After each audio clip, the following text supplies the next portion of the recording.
ओम शांति गोविंद भाई। ओम शांति। आज हमारे साथ गोविंद भाई है गांधीनगर से। और गोविंद भाई परिवार में रहते, बिजनेस संभालते भी।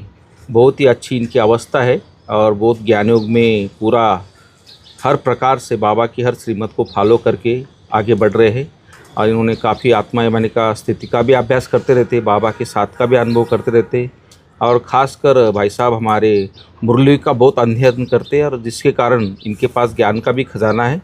तो हम जानेंगे गोविंद भाई से। गोविंद भाई, आज कल जैसे बाबा ने बोला था, अनादि और आदि स्वरूप को रियल और रियलाइज़ करो, रियल को रियलाइज़ करो और उस फिर पवित्र आत्मा बनेगी। तो इसके ऊपर हमने भी कल थोड़ी चर्चा की थी कि आत्मा, क्योंकि मेन हमारा जो उद्देश्य है आत्मा बनने का है। बाबा ही बार बार फाउंडेशन बोलता है कि आत्मा का ही है, आत्मा पक्का करो तब परमात्मा की भी याद ठहर सकती है। पहला और आखिर लेसन भाई साहब आत्मा का ही है जी।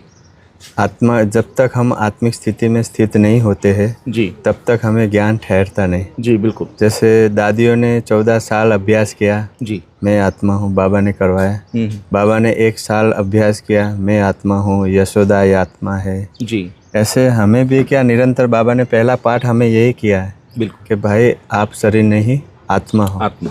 तो आत्मा की गहराई में जाना पड़ेगा। जैसे बाबा ने लास्ट शब्द बोले थे, निराकार, निर्विकारी और निरंकारी। बिल्कुल, ये लास्ट शिक्षा है लास्ट स्टेज से। तो उस टाइम बाबा की स्थिति कैसी थी? जी बिल्कुल। तो बाबा ने, जैसे बाबा बोला 1 साल अभ्यास किया, मैं आत्मा हूँ, मैं आत्मा हूँ, मैं आत्मा। तो हमें निरंतर किसी भी को देखते हुए, जैसे ये सब क्या है? आत्मा है। तो आत्मा का अभ्यास जब तक हमें पक्का नहीं होगा तब तक हमें देह भान में रहेंगे। बिल्कुल। इसलिए बाबा बोलते, चलते फिरते उठते बैठते खाते सोते समय आत्मा, मैं आत्मा हूँ, मैं आत्मा हूँ। तो भाई साहब आत्मा का अभ्यास करने के लिए हमें गहराई में जाना पड़ेगा। पहले तो इस देह को भूलना पड़ेगा। बिल्कुल। देह को भूलेंगे, अगर देह को भूलेंगे तो देह के सारे संबंधी भी भूल जाएंगे, वस्तु एवं सब भूल जाएंगे। जी। आदमी का मन कहाँ भटकता है ये बात समझनी है, क्योंकि आदमी का, जैसे बाबा बोलते हैं, आप देह अभिमान में आ जाते हो जी, तो आपका मन आपके बॉडी कॉन्शियस में आ जाता है। बिल्कुल। और आप आत्मिक स्थिति भूल जाते हो। तो अपने को आत्मा समझना जाना, मैं हूँ, मैं जाने, बाबा ने कहा कि मैं आत्मा हूँ। तो इसका अभ्यास चलते फिरते हमें किसी की कमजोरी नहीं देखनी। बिल्कुल। क्या ये ऐसा है, ये वो है, कुछ नहीं, सब बाबा के बच्चे हैं जी, और आत्मा है। अगर हम आत्मा देखेंगे तो उसकी कोई कमी हमें दिखाई नहीं देगी। सही बात। हम आत्मा ही देखते, बॉडी को ही देखते। हाँ, बॉडी को देखते तो समझते ये काला है, गोरा है, मोटा है। क्यों जाता है हमारा मन? जाता है कि उसको काला क्यों दिखा, मोटा क्यों देखा, गोरा क्यों देखा? क्योंकि हमने उसके बॉडी को देखा जी। आत्मा को देखेंगे उसके प्रति कभी कुछ होगा ही नहीं जी। जैसे बात हुई कि आत्मा को कैसे रियलाइज किया जा सकता है। जब तक हम अपने को देही अभिमानी रहेंगे तो आत्मा का अभ्यास नहीं होगा जी। जैसे बाबा ने कहा, बाबा को घड़ी की आवाज़ भी टिक टिक अच्छी नहीं लगती। नहीं, बिल्कुल। क्यों नहीं लगती थी? क्योंकि उनको आत्मिक स्थिति में उपराम हो गए थे, साइलेंस में चले गए, साइलेंस में, बाबा के साथ कनेक्ट हो गए। हाँ, निराकार स्थिति में बिल्कुल चले गए थे। जैसे निराकार स्थिति, तो हमें भाई साहब लास्ट और फास्ट जाना है जी, तो हमें पहला पुरुषार्थ आत्मा का ही करना पड़ेगा। बिल्कुल। कोई भी हमें क्या, जब देह भान में तो छोटी छोटी चीज़ें दुख क्यों होता है हमें? क्योंकि हम देह भान में होते हैं तो हमें दुख होता है कि भाई साहब ने, इन्होंने हमको मान दिया, इन्होंने सम्मान किया, इन्होंने हमारा अपमान किया, तो हमें दुख होता है। बराबर। हम जब आत्मिक स्थिति में हो गए तो हमें कोई दुख होगा ही नहीं। होगा ही नहीं। सही बात है। खूब बाबा बोले फरिश्तों की चाल होगी, खुशखुशाल होंगे। हम फरिश्तों की चाल भूल के ऐसे हो जाते हैं कि नहीं बाबा, खाली के बाबा बाबा करने से भी नहीं होगा, गहराई में जाना पड़ेगा जी जी। गहराई में तब जाओगे जब उसका रस चखोगे। रस कब आनंद आएगा? तो गहराई में जाने की कोई विधि आपने जो अपनाई हो, आपने कुछ किया उसके लिए पुरुषार्थ, क्या विशेष पुरुषार्थ किया है? जैसे भाई साहब अभी हम भी पुरुषार्थी मार्ग पे है जी। जैसे बाबा ने किया ऐसे हम भी, जैसे अब मैं, बहुत सारे लोग मुरली तो सुन लेते, बाबा की बातें भी सुन लेते। बाबा बोलता है आत्मा ही मानी बनो, आत्मा देख के बात करो, आत्मा समझो और आत्मा भाई भाई बन के रहो, लेकिन इसको प्रैक्टिकल व्यवहार में कैसे लाए? एक होता है ज्ञान सुनना, एक होता है ग्रहण करना, और एक होता है अंदर अपने आप रियलाइज करना जी। जैसे अभी बाबा बोले ये 18 जनवरी तक 18 दिन है हमारे लिए 18 दिन माना एक एक दिन, जैसे छोटा बच्चा होता है भाई साहब, हाँ, छोटे बच्चे को 18 साल तक हम उसको खिलाते पिलाते उसकी बॉडी बनाते कि भाई ये आगे चल के इसका काम आ सके शरीर। बिल्कुल। तो इसी तरह हमें जो 18 दिन मिलते हैं, एक एक दिन हमें आत्मिक स्थिति का अभ्यास कर करके बाबा के जो ज्ञान है, बाबा के जो महावाक्य शिक्षाएं है, उसको हमें ग्रहण करना, ताकि हम 18 दिन तक 18 जनवरी तक हमें शरीर को मजबूत बना सके। और शरीर को मजबूत बनाने का फाउंडेशन होगा, अगर बिल्डिंग बना रहे नीचे का फाउंडेशन मजबूत होगा तो ही आत्मा बिल्डिंग ऊंची जा सकती है भाई साहब। बराबर। तो इसी तरह हम जो जनवरी मास होता है, 18 दिन हम जो पुरुषार्थ करते हैं, आत्मा के अंदर रियलाइज करते हैं, पूरा ग्रहण करते हैं, तो हमारी बॉडी के अंदर, हमारे विचारों के अंदर शक्ति, एनर्जी आती, और उसी एनर्जी के कारण हम धीरे धीरे ऊपर उठते हैं, तो हमारी कर्मातीत अवस्था होती है।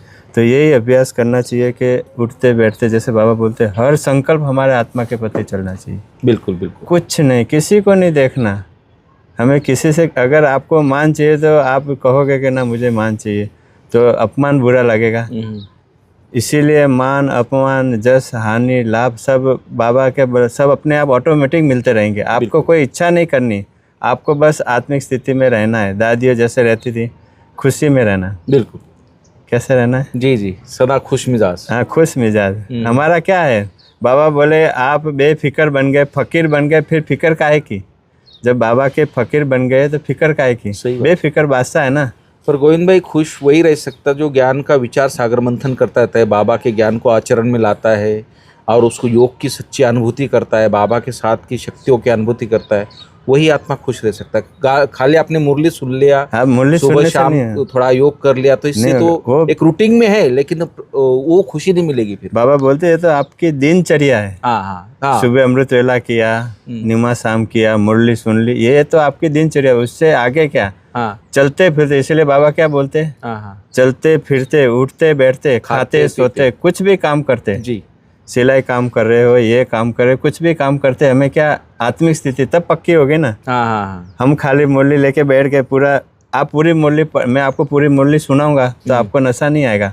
A to Z पूरी अव्यक्तवाणी ले ली 84 की, चलो पहले पेज से लेके लास्ट पेज तक आपको सुनाऊंगा तो आपको इतना आनंद नहीं आएगा। आपको खुशी कब होगी?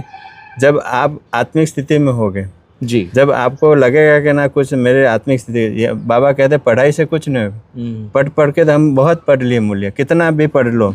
कभी कभी बाबा कहता है 50 साल 60 साल 10 साल 20 साल मेरे ज्ञान में चलते वाले भी मेरे पास आधा मिनट नहीं पहुंचते। क्यों कहना पड़ता है? सही बात है, क्योंकि हम सेवा में बिजी रहते हैं, तो आधा मिनट भी बाबा के पास नहीं पहुंचते, तो उसका मतलब क्या है?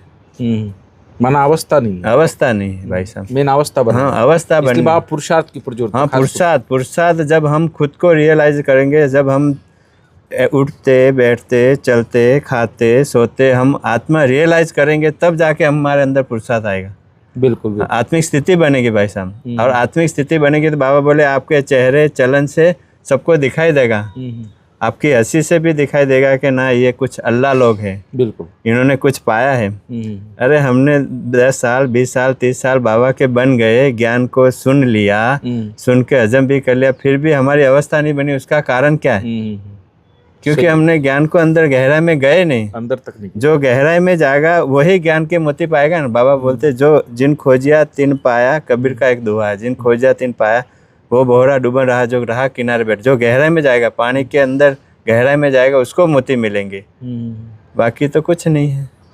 गोविंद भाई, एक तो है एक आत्मा बनने की अपने बहुत अच्छी बातें कही है, क्योंकि इस तरह आपने गहराई में जाना चाहिए, पुरुषार्थ करना चाहिए, चलते फिरते आत्मा समझ के परमात्मा को याद करना चाहिए।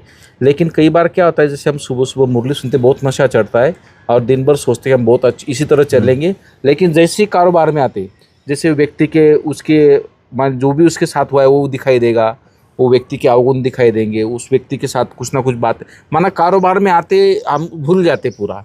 तो उसके लिए क्या करें फिर? क्या स्मृति रहे कि हम भाई साहब हम कारोबार में आते, इसीलिए जैसे मैं भी कारोबार में आता तो मैं भी भूल जाता हूँ जी। पर बाबा बोलते हैं स्मृति, क्योंकि हमने आत्मा देखा ही नहीं, हमने उस बॉडी को देखा है। अगर जैसे हम आपको देखे तो ये तो ईश्वर भाई का बॉडी है ना, आत्मा तो अलग है। आत्मा थोड़ी ना ईश्वर भाई, बॉडी का नाम है ना, आत्मा का तो कोई नाम ही नहीं है जी। जब हमने देखा भाई ये तो ईश्वर भाई, तो हम ईश्वर भाई को बॉडी को देखेंगे तो इनके अवगुण देखेंगे कि भाई साहब ने अच्छी कोटी पहनी, अच्छा कपड़ा पहना, हमारी नजर ही ना आ जाए। बाबा बोले देह को न देख, देख तो सांप को न देख, मणि को देख। तो हमको आत्मिक स्थिति में देखना है कि भाई ये ईश्वर भाई, इनका तो शरीर का ढांचा है, इनके माँ बाप से मिला है, इनके पिताजी का जो शरीर था वही उनको मिला है, वो ढांचा है, पर आत्मा का तो कोई रूप ही नहीं है। आत्मा बाबा बोलते बिंदी है। तो ईश्वर भाई को न देख, हमको बिंदी देखना। तो बिंदी देखेंगे तो आपकी कोई बुराई भी हमें अच्छी नहीं लगेगी, ना कोई आपकी अच्छाई भी हमें अच्छी नहीं लगेगी, क्योंकि हम आत्मा है। तो उस आत्मा को देखने से ऑटोमेटिकली शरीर के अंदर वो अभ्यास हो जाता है कि सब आत्मा है, ये आत्मा, वो आत्मा, ये आत्मा, सभी के प्रति हमारा ध्यान आत्मिक स्थिति मणिया ही देखेगी और देह भान भूल जाएंगे। और ये स्थिति आ जाएगी तो हमारे गहराई में जाएंगे तो अभ्यास होगा भाई साहब। बहुत अच्छा। गोविंद भाई, आप मुझे ये बताइए कि जो कोई व्यक्ति है उसने 10 साल पहले कोई गलती किया या 2 मास पहले गलती किया, हमारे साथ कोई ऐसा व्यवहार किया है, जब भी वो व्यक्ति मेरे सामने आता है तो उसका व्यवहार मुझे वही नज़र आता है, तो उसके लिए हम क्या पुरुषार्थ करें, वो अंदर से क्या हम सोचें उसके लिए? जैसे बावलता कई बार साक्षी बनो, ट्रस्टी बनो, लेकिन उस टाइम नहीं हो पाता है। बाद में भले स्मृति आती है, लेकिन उस टाइम वो व्यक्ति जब सामने आता तो ट्रस्टी नहीं हो पाते हम, तो उसके लिए क्या पुरुषार्थ करें, थोड़ा बताओ। जैसे भाई साहब, क्योंकि पहले हमने तो उसको आत्मा समझा ही नहीं। अच्छा। उसको देख लिया, इसलिए उसकी गलतियां हमें दिख रही। हाँ। बाबा कई बार बोलता है कि भाई आपको जब आत्मिक स्थिति में होगा आपको किसी की भी गलती नहीं दिखाएंगी। जैसे एक कहानी है, गौतम बुद्ध थे। जब गौतम बुद्ध ध्यान में बैठते थे तो एक गांव से एक आया था अनपढ़ गंवार, पता नहीं उसकी स्थिति कुछ भी होगी, आके ऐसे गालियां देने लग गया, ये है वो है। उसके शिष्य बाजू में बैठे थे, ऊपर नीचे हो रहे थे कि महाराज जी गालियां दे रहा है, कुछ बोले। वो सुन रहे थे। फिर बुद्ध ने कहा रुको, ये अभी इसका समझ नहीं है, ये आत्मा बहुत अच्छी है, इसके संकल्प अभी कुछ और चल रहे, इसीलिए गालियां दे रहा है। जी।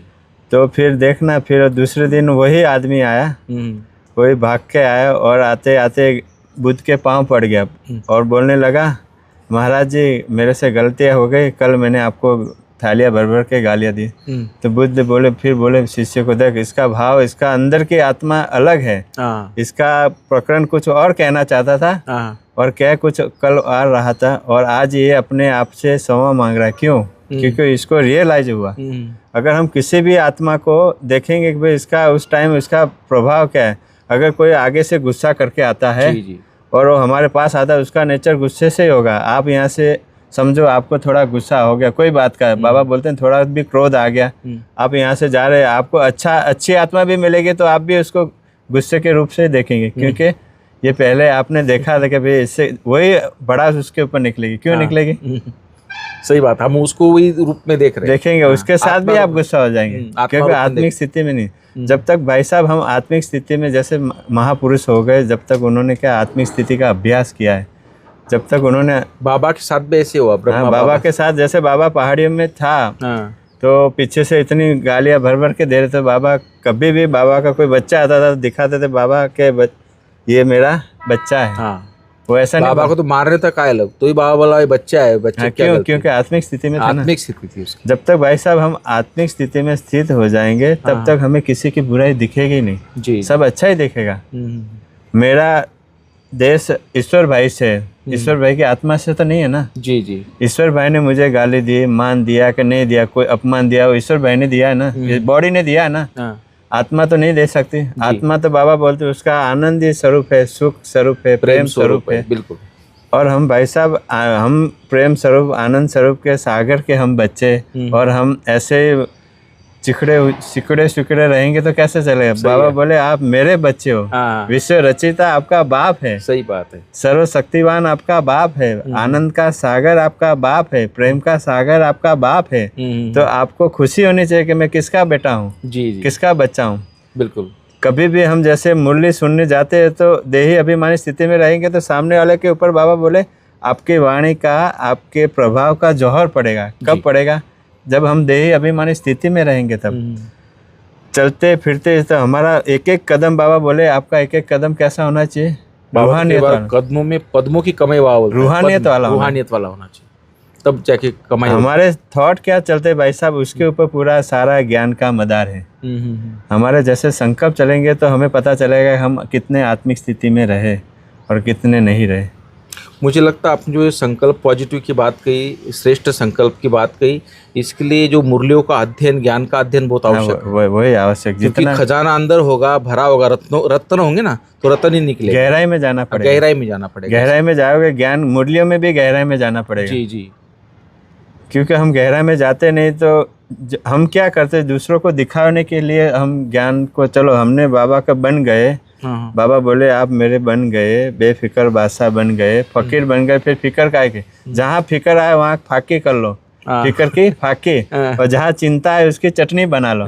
फिक्र की, हाँ, फिक्र सब कोई करे, फिक्र न जाने कोई, फिक्र की फाकी करे ताका नाम फकीर। बिल्कुल बिल्कुल। फिक्र की फाकी कर लोगे तो फकीर बनोगे।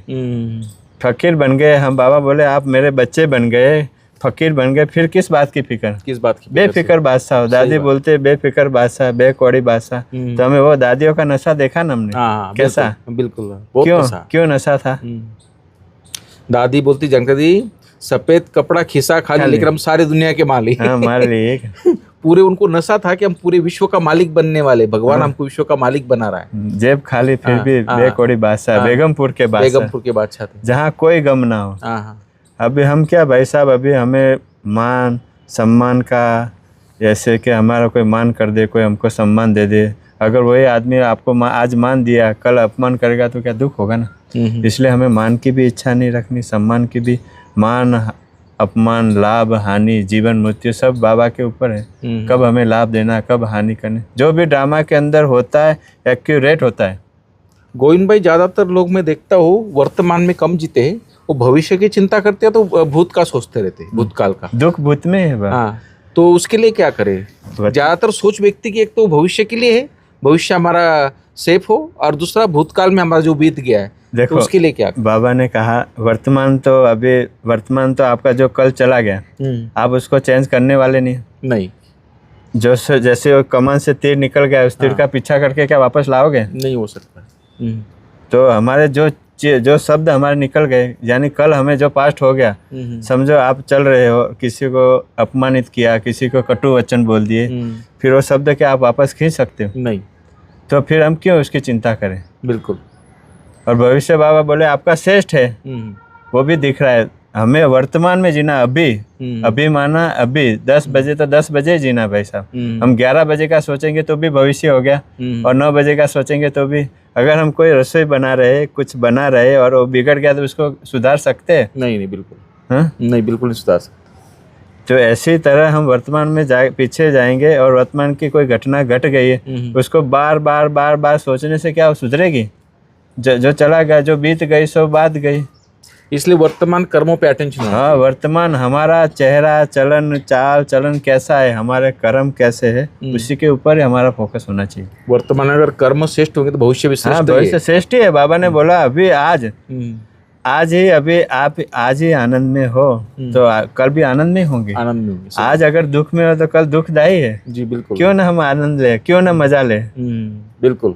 मजा लेने के लिए बाबा के बने ना, किसके लिए बने? सब अगर हम सब चिंता बाबा छोड़ के भगवान को याद करेंगे और उसके कार्य में मददगार बनेंगे और पॉजिटिव सबके लिए सोचेंगे, तो मैं समझता हूँ कोई कैसा भी समय हो, उस समय परिस्थिति में हम खुशी रहेंगे। हाँ, और हर व्यक्ति हमको सहयोगी बनेगा, और जो हमको चाहिए वो मिल भी जाएगा।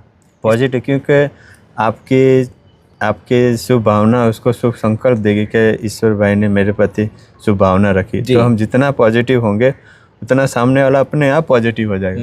जैसे शिवानी बहन उसको गेंद के बारे में बोलती है, जैसा गेंद आप फेंकते हो वैसा ही रिटर्न आपको मिलेगा। आता है ना भाई साहब? हाँ, वही रिटर्न आएगा आपके पास। हमें इसलिए बाबा ने बोला हमें किसी के प्रति नफरत नहीं होनी चाहिए, सबके प्रति शुभ भावना, शुभकामना, सबका भला हो, सब अपना पुरुषार्थ कर रहे हैं ना भाई साहब, सब अपना किरदार निभा रहे। बाबा ने बोला हर एक एक्टर है, अपना पुरुषार्थ कर रहे, किरदार निभा रहे, तो हम उसके एक्टर में क्यों दखल अंदाजी करें? वो अपना एकदम परफेक्ट, अपना रोल एक्यूरेट बजा रहा है। एक्यूरेट, भले नेगेटिव, एक सेकंड भी आप नहीं बदल सकते। नहीं बदल सकते। अगर आपके अंदर ताकत हो आप बदल दो, आप वर्तमान का बदल लो, चाहे आप भविष्य का बदलो। हम सोचते वो कभी होता नहीं, और जो दुनिया का होता है वो हमें भाता नहीं, और जो हमें भाता है वो टिकता नहीं। सही बात है। हमें जो अच्छा लगता है, चलो हम मधुबन में 5-6-7 दिन के लिए आए, फिर लगेगा अच्छा यहीं रह रहे हैं तो कोई रह पाएगा नहीं। 6-7 दिन हुआ, कोई दिल्ली से आए, बॉम्बे से आए, अपने अपने रास्ते चले जाएंगे। जो हम सोचते वो कभी होगा नहीं। हाँ। और जो होता है ना वो कभी टिकता नहीं। और हमको अच्छा भी नहीं लगेगा भाई साहब ये ऐसा क्यों कर रहा है, पर वो अपना रोल निभा रहा है। रोल निभा रहा है, बिल्कुल। और हमें जो अच्छा लगेगा, हमें आनंद आ रहा है, हम नाच रहे डायमंड हाउस के स्टेज पर, वो कायम रहेगा? नहीं रहता। सब बीतता जाता है भाई साहब। तो इसीलिए हमें हर दम आनंद में रहना है, हर दिन। सही बात। हर दम खुशी में रहना है। जी जी। तो वर्तमान में जीना सीखे। हाँ, भगवान का साथ का अनुभव करे, भगवान के ज्ञान का एंजॉय करे, भगवान की अपने जो भी रत्न है उसके साथ खेले। हमारे अंदर ज्ञान के रत्न ही चलने चाहिए। हमें देख के किसी को लगना चाहिए कि ये कुछ अलग है। हम बीके बन गए तो खाली ऐसे बीके दिखाने के लिए बने। किसी को दिखाना है क्या? नहीं, सही बात, दिखाना तो क्योंकि बाबा को दिखाना है ना। हमारा चेहरा चलन लोगों को दिखाना नहीं, अपने आप महसूस होगा कि ये लोग अलग है। जी जी, बिल्कुल। आप मुरली क्लास में जाओगे तो लोग बारियां खोल खोल के देखेंगे, दरवाजा अलमारी के पास रहेंगे, भाई अभी देवता का दर्शन होगा। आप चिड़मय हुए चल रहे हो, जैसे बाबा बोलते बोझ की टोकरी लेके चल रहे हो, तो किसको क्या सुकून होगा? सही बात। आपके चेहरे चलन बोल वर्ताव से होना चाहिए कि ना ये अलग है, अल्लाह लोग हैं। जी जी, बाबा के बच्चे। और आप में और कॉमन आत्मा में सेम होगा तो आपको, आपने ज्ञान को क्या हजम किया भाई साहब? सही बात। बहुत अच्छा गोविंद भाई, आपने काफ़ी इसके ऊपर प्रकाश डाला कि आत्माभिमानी बनने के लिए किन किन बातों की आवश्यकता है और किन बातों पर अपने ध्यान देना चाहिए, वर्तमान में कैसा जीना चाहिए, चलते फिरते आत्माभिमानी का अभ्यास कैसे करना चाहिए, और किस तरह बाबा के जो मेन मुख्य बात है, फाउंडेशन है, आत्मा बनो, तो आत्मा बन के फिर परमात्मा को हम कनेक्ट हो सकते हैं। तो ये आत्मा के टॉपिक पे तो आपने बहुत अच्छा समझाया, लेकिन हम कल आपसे सुनना चाहेंगे कि एक साधना जो है हमारी योग साधना, तो परमात्मा से कैसे हम कनेक्ट हो और कैसे परमात्मा से शक्ति ले, और उसके लिए क्या स्थिति होनी चाहिए, उसके लिए क्या सावधानी होनी चाहिए, उसके लिए हमारा कैसा पुरुषार्थ होना चाहिए, उसके बारे में। क्योंकि योग में तो लोग बहुत, मैं समझता हूँ बहुत सारे लोग मेडिटेशन के लिए, पूरी दुनिया में लोग मेडिटेशन करना चाहते हैं, लेकिन मेडिटेशन में क्या अनुभव होना चाहिए और क्या उसकी विधि होनी चाहिए, उसके ऊपर कल आप थोड़ा बताना।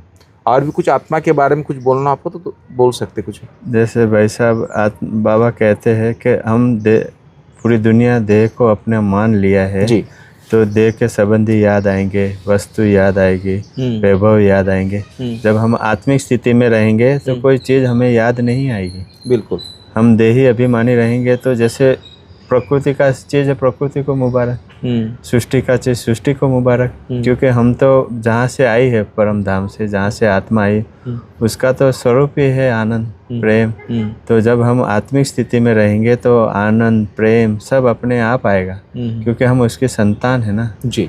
तो अपने आप इसको, जैसे कोई भी चीज़ होती है, जैसे कलेक्टर आता है तो उसको, जैसे कोर्ट का जज आता है, उसको किसी को बुलाने का बोलना नहीं पड़ता कि वकील लोग आप आ जाओ, वो बुलाने वाला आप आ जाओ, अपने आप अपनी सीट पे बैठता है तो अपने आप सब आ जाते हैं, सब हाजिर हो बोलने लगता है। तो ऐसे ही हम अपनी आत्मिक स्थिति में सीट पर बैठेंगे, अपने आप सब शक्ति आ जाएंगी। बहुत अच्छी बात। अपने आप सब हमारे विकार अपने आप नष्ट होने लगे, क्योंकि हम अभी आत्मिक स्थिति में बने ही नहीं। जब हम आत्मिक स्थिति पावरफुल, धीरे धीरे अभ्यास होता जाएगा, धीरे धीरे हम गहराई में जाएंगे तो अपने आप सब एनर्जी, अपने आप सब शक्ति आ जाएगी। उसके लिए मेहनत करनी नहीं पड़ेगी, खाली हमें आत्मिक स्थिति के रहने का अभ्यास करना है तो अपने आप सब शक्ति आएगी। कल हम आप बोलेंगे तो ज्ञान के बारे में गहराई में कैसे जाना, कल थोड़ा उसके ऊपर थोड़ा बता चर्चा। बहुत बहुत थैंक्स। ओम शांति। ओम शांति।